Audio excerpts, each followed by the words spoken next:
Il s'agit d'un document, d'un rouleau sur parchemin, un texte de 1312, donc il y a 700 ans. Le rouleau, si je le dépliais entièrement, ferait à peu près 3 mètres de longueur. Et c'est le contenu, en fait, c'est un texte, un accord entre les chrétiens de Digne, les habitants chrétiens de Digne et les juifs, concluant en fait une sorte de mode de savoir-vivre ensemble, conclu en 1312, puisqu'une petite communauté juive était venue s'implanter à Digne en 1312. Il fait 3 mètres de long, ça veut dire qu'il y avait vraiment beaucoup de choses à écrire là-dessus. Absolument. C'était un accord pour éviter d'aller devant la justice entre donc les chrétiens et les juifs. Ils ont mis tout le contexte, écrit tout le contexte, expliqué les circonstances juridiques et enfin, en bout de document, expliqué comment désormais ils allaient vivre ensemble, c'est-à-dire que grosso modo les juifs s'engageaient à participer à la vie de la cité pour être reconnus comme membres de la cité à part entière.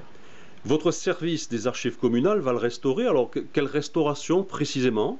Alors, ce document a d'abord été transcrit, c'est un texte en latin, par une étudiante dinoise, mais qui fait ses études d'histoire médiévale à l'université Paris 1 Panthéon-Sorbonne.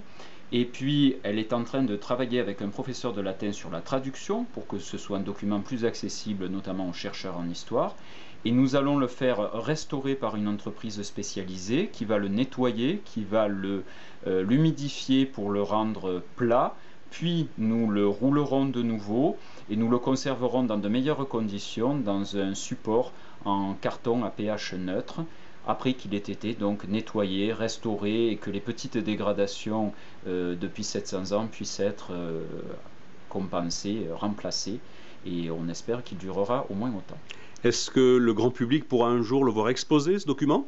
Alors on envisage à peu près dans un an pour les Journées européennes du patrimoine, mais pour celle de 2013, donc on aura l'occasion d'en reparler, on envisage de le présenter restauré, puisque la restauration va se dérouler soit dans le courant de cet automne ou bien qu'au premier trimestre 2013. Donc nous le présenterons, je pense, à peu près dans un an au public, sous vitrine, pour qu'il puisse se rendre compte du travail effectué, et puis qu'il puisse prendre connaissance du texte, qui a tout de même un intérêt important pour l'histoire de notre cité au Moyen Âge.